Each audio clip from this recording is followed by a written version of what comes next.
Bisa kita mulai ya. Bisa Pak. Assalamualaikum warahmatullahi wabarakatuh. Waalaikumsalam warahmatullahi wabarakatuh. Alhamdulillah, puji dan syukur kita panjatkan kehadiran Allah Subhanahu wa Ta'ala atas segala limpahan rahmat dan nikmatnya, sehingga pagi ini kita bisa melaksanakan kegiatan kita, yaitu belajar tentang budidaya tanaman buah-buahan. Minggu kemarin kita sudah belajar tentang pengendalian bunga. Nah, hari ini kita belajar tentang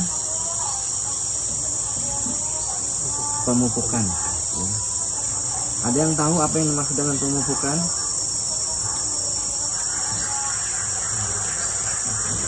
Apa adik? Memberi nutrisi pada tanaman atau apa namanya? Apa ya? Memberi vitamin unsur hara ke tanaman. Ya benar ya. Jadi pemupukan itu memberikan sesuatu berupa pupuk,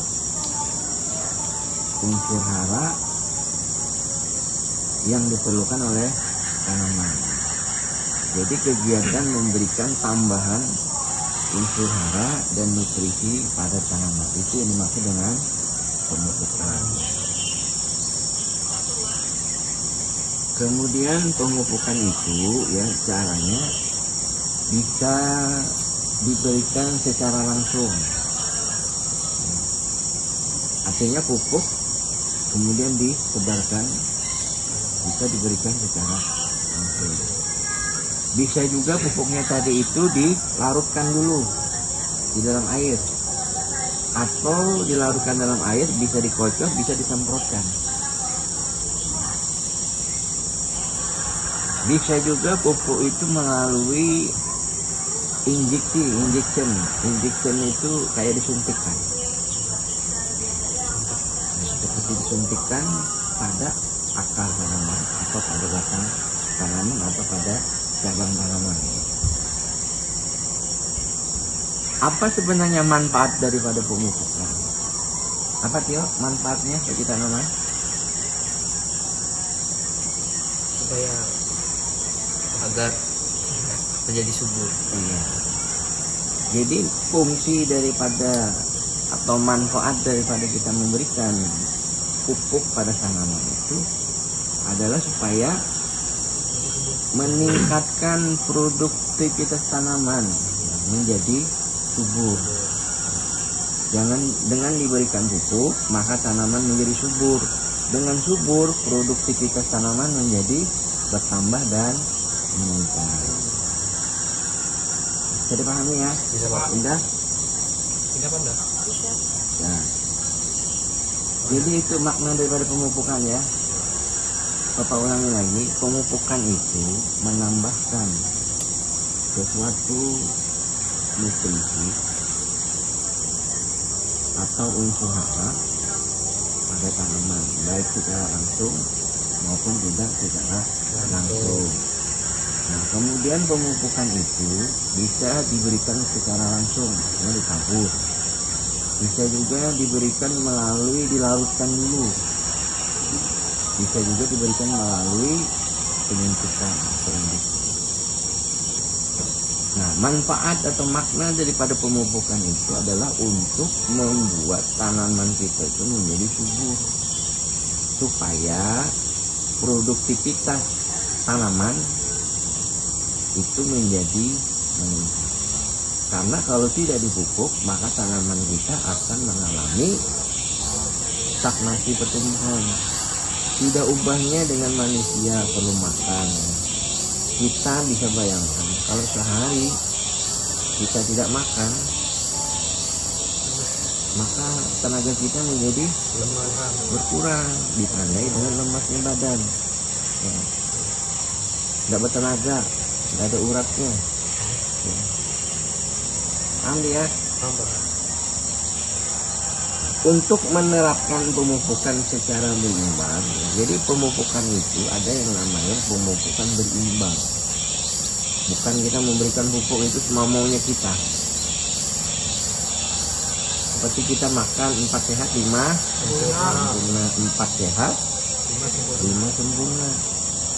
Nah, tanaman pun juga seperti itu. Ada yang namanya unsur makro, ada yang disebut dengan unsur mikro. Nah, 2 unsur ini diperlukan tanaman. Ada yang dalam jumlah banyak, ada yang dalam jumlah sedikit. Yang diperlukan dalam jumlah sedikit itu harus ada. Kalau tidak ada, maka tanaman tadi akan mengalami stagnasi pertumbuhan sesuai dengan kekurangan unsur yang ada pada tanaman tadi itu. Bisa dipahami ya?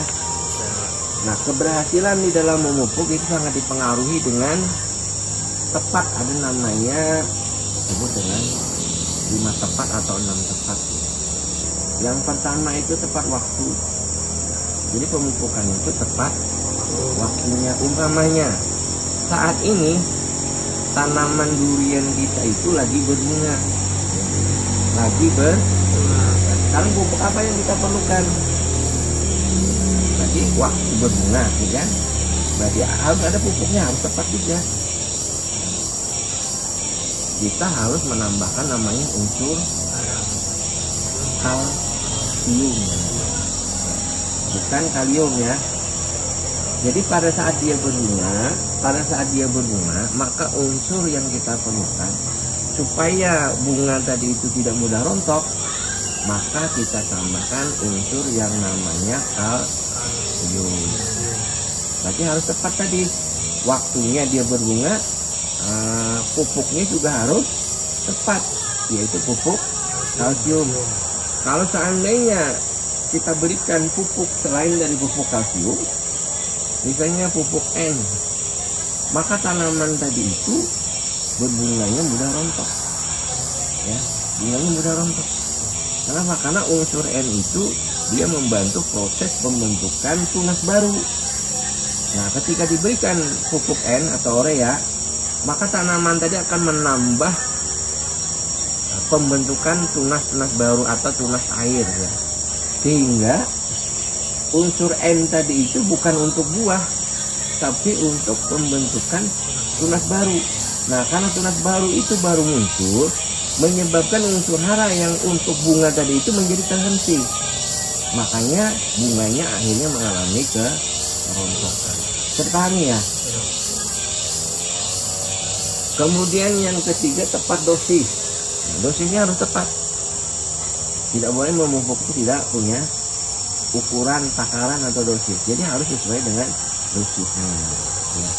Nah, bagaimana menghitung dosis? Menghitung dosis itu sesuai dengan kebutuhan tanaman. Kalau bapak itu, umpamanya bapak itu menghitung lingkar batang. Jadi kalau tanaman durian itu lingkar batangnya 25 sampai dengan 30, maka dia perlu tambahan unsur hara N, P, K, dan kalsium itu kurang lebih sekitar 3 kilo. Dicampur ya.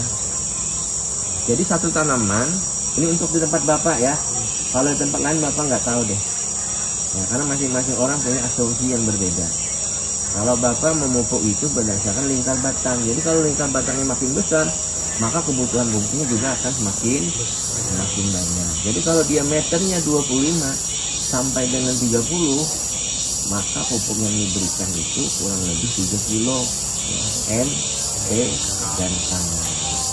Nah, khusus untuk tanaman baru berbunga, maka pupuk yang kita gunakan adalah pupuk kalsium. Nanti setelah dia membentuk berintil itu sudah jadi buah, maka perlu kita support dengan pupuk kalium. Kalium ini sama dengan nama dagangnya itu KCl, yang warnanya agak merah-merah. Paham ya? Kalau tadi kalsium itu kapur, warnanya putih. Kalau kalium itu berwarna merah. Paham ya? Ini dua fungsi yang berbeda. Kalau kalsium tadi itu dia mencegah kerontokan, kalium itu memperbaiki proses pembentukan buah. N-nya gimana Pak? N-nya dikurangi ya, supaya tadi apa? Jangan terbentuk tunasnya. Karena kalau tunas itu terbentuk, unsur hara yang ada di dalam tanah dipakai untuk pembentukan daun, pucuk, dan cabang. Sehingga nanti terbagi. Harusnya kita pikirkan adalah pupuk tadi bermanfaat untuk pembentukan bunga menjadi buah. Berarti perlu pupuk kalium. Paham ya? Sama dengan kalian lah makan ya. Kan makan itu ketika umpama misalnya seperti seorang bayi, maka yang dimakan itu adalah bubur ya, bubur kan, atau ASI, air ibunya, susu ibunya. Kalau seperti kalian minum susu ibu kan nggak pantas lagi tuh, disesuaikan ya dia. Pernah nyusu di usia 10 tahun, 12 tahun, nggak pernah lagi kan? Biasanya kan ibu tuh menyusui di usia 2 tahun, laki selama 2 tahun. Nanti kalau umur 10 tahun masih nyusu, kelainan kan? Iya kan dah? Lucu ya nah ya. Nah, jadi seperti itu, pupuk itu harus disesuaikan dengan kondisi dan keadaannya. Kemudian yang keempat adalah tepat caranya. Ya. Nah, cara pupuk itu umpamanya kalau kita memberikan kapur atau kalsium, maka kita berikan ditabur di permukaan tanah. Nah, pupuk kalsium jangan disemprotkan ke daun. Paham ya? Ini harus tepat cara namanya. Tepat cara itu ketika kita menggunakan pupuk kalsium, maka dia harus dihambur rata di permukaan tanah supaya fungsi dia untuk menetralkan tanah, kemudian nanti diserap oleh akar, berfungsi untuk mencegah kerontokan buah pada tanaman durian kita atau tanaman kita. Ya, harus tepat cara. Ya, harus tepat caranya seperti itu. Nah, ketika kalian memupuk dengan pupuk NPK, maka dibikin seperti piringan, dibikin piringan, digali, baru dibenamkan pupuknya tadi itu. Kenapa seperti itu Pak? Tujuannya pupuk ini kan lambat larut, ya, sehingga kalau dibiarkan begitu saja, nanti dia akan terjadi proses penguapan, sehingga unsur tadi itu akan menguap ke udara. Jadi fungsi pupuk tadi tidak memberikan kemaksimalan unsur diserap oleh tanaman. Terpahami ya? Itu yang disebut dengan tepat cara. Nah, misalnya kalian menggunakan misalnya tanaman kita sudah menjadi buah, berarti kita pupuk buah namanya spesial B atau gandasil B, pupuk untuk buah. Maka pada saat kita membeli itu harus disemprotkan ya kepada buahnya, bukan disemprotkan di akarnya. Paham ya? Ya, harus manjat, disemprot. Tapi kita menggunakan blower namanya. Blower itu nggak perlu manjat, jadi dari bawah aja kita semprotkan ke atas. Disemprotkan ke atas. Kemudian yang terakhir adalah tepat ekonomi atau tepat harganya. Jadi pupuk kan sekarang banyak nih. Pupuk banyak beredar dengan nama dagang yang berbagai macam. Yang paling penting yang kalian pahami itu adalah lihat kandungan pupuk yang terdapat pada kemasan. Paham ya? Bukan masalah harganya mahal atau murahnya, tapi lihat kemasan yang ada pada pupuk itu, kandungan apa yang terdapat di situ. Bisa dipahami? Kalau kalian mau cari pupuk, bukan cari pupuk mahal, tapi cari kandungan unsur hara yang kalian butuhkan. Seperti nanti kita akan memupuk. Pada saat ini tanaman Bapak kan sedang berbunga.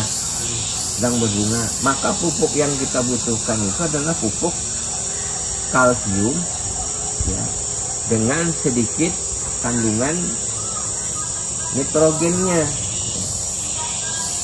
Nah, itu kan nama dagang banyak tuh, ada yang harganya 25.000 per kilo, ada yang harganya 40.000 per kilo, ada yang 60 per kilo. Jadi tepat ekonomi atau tepat harga itu bukan masalah harganya mahal atau murahnya, tapi lihat kandungan pupuk yang ada di kemasan itu, bisa dilihat di situ ya. Paham tidak ya? Cari barang ini bukan cari mahal, tapi dia kandungannya itu. Karena ketika kandungannya itu kalian pahami, N misalnya 16, P 16, K-nya 16, nama dagangnya misalnya A, harganya 60.000 per kilo. Ternyata ada kemasan lain nama dagang yang berbeda, N-nya 16, P-nya 16, K-nya 16, ternyata harganya 25.000. Berarti lebih murah kan? Kandungannya sama, harganya lebih murah. Ini yang dimaksud dengan tepat harga.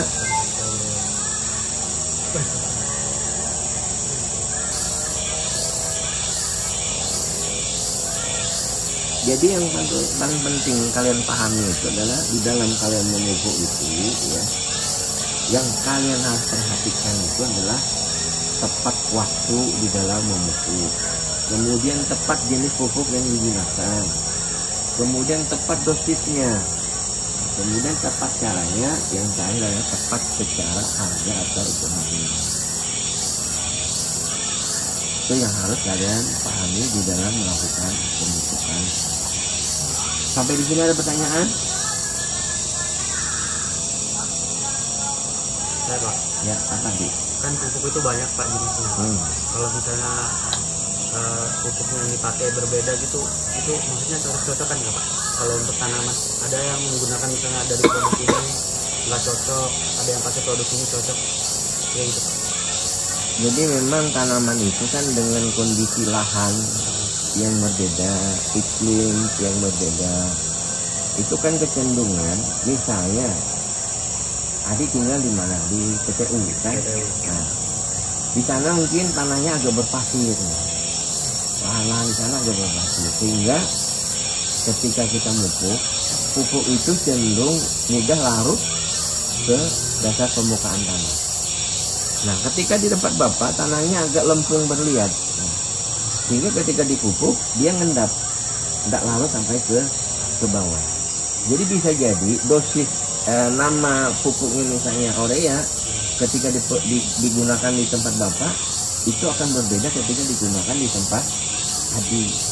Karena faktor tanah, lingkungan itu juga berpengaruh. Nah, disinilah pentingnya kita belajar supaya bisa menganalisa kondisi kita ini sesuai apa tidak. Kalau tidak sesuai berarti kita harus menyesuaikan dengan kondisi lingkungan yang ada di sekitar kita. Apa yang cocok? Bisa jadi seperti yang Adi pertanyakan tadi itu, NPK dengan dosis 16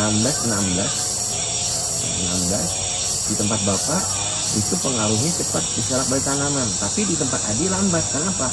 Karena tanah di tempat Adi itu kecenderungan berpasir. Jadi unsur hara itu ketika hujan dia ngendap di permukaan, di lapisan paling bawah. Nah, disinilah pentingnya kita memberi pupuk. Mungkin kalau di tempat Bapak 6 bulan sekali, di tempat Adi mungkin 3 bulan sekali. Paham itu ya? Yang menjadi catatan, kalian harus paham, kalian harus bisa menganalisa kondisi lingkungan tadi itu yang cocok apa. Kalau untuk lahan berpasir, rekomendasi Bapak harus ditambahkan namanya kompos, pupuk kompos. Karena dengan pupuk kompos tadi itu dia mampu mengikat. Jadi tanah tadi itu tidak porositasnya tinggi. Karena tanah berpasir itu ketika hujan dia cepat ke bawah, ketika panas dia cepat menguap. Supaya kondisi lahan kita itu stabil, maka harus ditambahkan dengan pupuk kompos. Pupuk kompos itu bisa juga pupuk kotoran ayam, kotoran kambing, atau kotoran sapi, dengan catatan sudah harus difermentasi, ya. Jangan menggunakan pupuk mentah. Pengertian pupuk mentah itu pupuk yang tidak diproses melalui fermentasi, karena nanti akan berbahaya bagi tanaman kita. Karena di situ banyak mengandung patogen, virus, jamur, bakteri ada di kotoran hewan tadi itu. Kalau dia tidak difermentasi, maka tanaman kita bisa terancam penyakit jamur, virus, bakteri. Jadi rekomendasinya adalah jika menggunakan pupuk kandang, pupuk kompos, dia sudah harus difermentasi supaya menjaga tanaman kita tidak terganggu atau terserang oleh hama. Penyakit. Paham dia? Paham Pak. Ada pertanyaan lagi?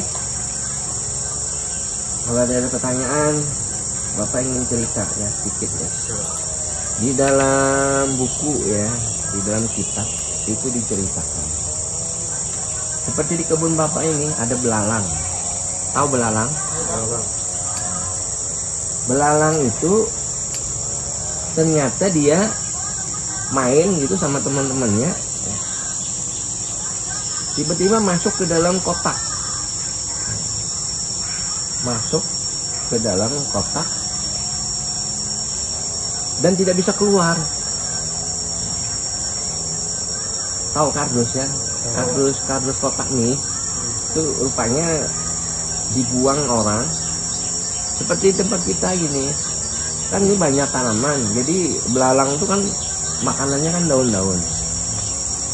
Nah, kita umpamakan itu kardus tadi itu ada di sebelah sana. Karena belalang tadi loncat sana loncat sini, akhirnya dia terjebak di dalam kardus dan tidak bisa keluar. Ya.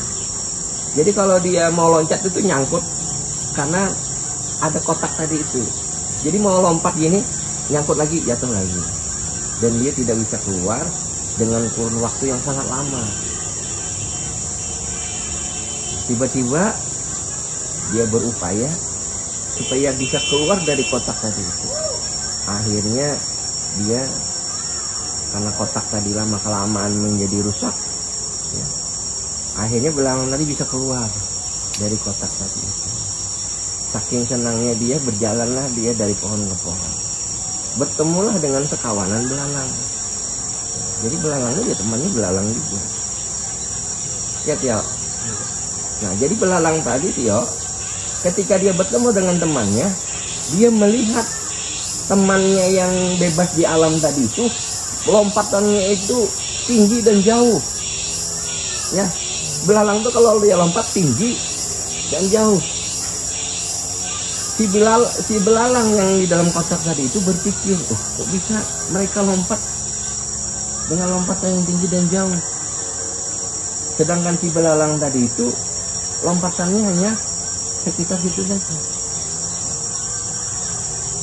Akhirnya si belalang yang dalam kotak itu bertanya kepada temannya, wahai belalang temanku, kenapa kalian itu kalau lompat tinggi sekali dan sangat jauh, sedangkan saya nggak bisa lompat, nggak bisa setinggi kalian. Nah si belalang tadi itu malah bertanya balik, loh memangnya kenapa? Kok kamu nggak bisa lompat dengan tinggi dengan jauh, kenapa? Akhirnya si belalang yang dalam kotak tadi itu berpikir, selama ini dia itu termasuk di dalam kotak. Kalau masuk di dalam kotak ada belenggu, ada kotak yang membatasi dia, sehingga ketika loncat itu mau tinggi nggak bisa karena ada kotak yang mendinding tadi itu. Nah, akhirnya si belalang dalam kotak tadi itu melihat, saya ini juga belalang, teman-teman juga belalang, kenapa kok bisa dia lompatnya tinggi dan jauh? Akhirnya si belalang, kawanan belalang tadi menanyakan, selama ini kamu kemana? Kok nggak bisa lompatnya tinggi dan jauh? Jadi kata si belalang dalam kotak, saya terperangkap di dalam kotak selama beberapa tahun. Mungkin katanya temannya, gara-gara kamu terperangkap di dalam kotak tadi itu, sehingga kamu tidak bisa lagi lompat, tidak bisa lagi lompatanmu tinggi dan jauh. Kemudian si belalang dalam kotak tadi itu melihat dirinya dan melihat teman-temannya. Oh benar, belalang yang bebas di alam itu, mereka terbiasa melompat dan jauh lompatannya. Sedangkan belalang di dalam kotak tadi tidak bisa melompat dengan lompat yang tinggi dan jauh. Apa hikmah cerita ini? Ya. Di dalam kehidupan ini, kalau pikiran kita itu sudah masuk ke dalam kotak yang sempit, kotaknya sempit. Dalam arti begini, yang kalian lihat itulah diri kalian, dalam arti apa? Aku ini orang nggak bisa apa-apa. Aku ini orang miskin, orang tuaku susah. mau ini mau itu nggak bisa. Itu sama dengan kalian masuk di dalam perangkap kotak.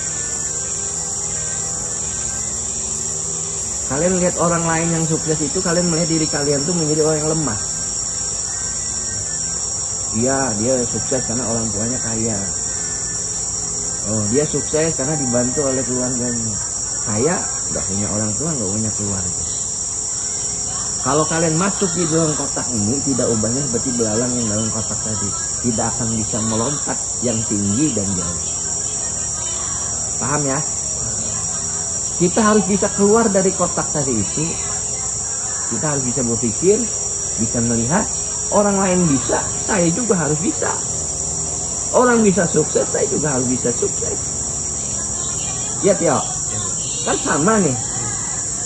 Punya tangan yang sama, kaki yang sama, mata yang sama, mulut yang sama. Kalian lihat orang yang sukses, ada bedanya dengan kalian kan? Fisiknya pasti sama, ya kan? Dia bisa sukses, kenapa kita tidak bisa sukses? Disinilah kalian harus bisa keluar dari kotak tadi. Bagaimana kalian bisa melompat seperti orang-orang yang sukses, melompat dengan lebih tinggi dan jauh, seperti mereka-mereka yang sukses. Paham dia ya? Jangan minder, jangan takut bersaing, jangan takut untuk bertarung untuk hal-hal yang lain. Orang lain bisa, saya juga harus keluar dari kotak ini. Kalau kalian ingin menjadi orang yang sukses, supaya kalian bisa menjadi orang yang sukses, bebaskan pikiran kalian dari ketidakberdayaan kalian, dari ketidakmampuan kalian, dan mulailah kalian melangkah dengan sesuatu harapan dan impian. Orang bisa sukses, saya pun juga harus bisa sukses. Kuncinya adalah ulet, tekun, ulet, tekun, istiqomah. Ulet, tekun, istiqomah, dan senantiasa berdoa. Ulet, tekun, istiqomah, berdoa, minta ridhonya orang tua. Ya. Ulet, tekun, istiqomah, berdoa, minta doanya orang tua. Insya Allah apa yang kalian cita-citakan, apa yang kalian impikan, itu insya Allah pasti akan kalian dapatkan, dan insya Allah pasti akan kalian dapat.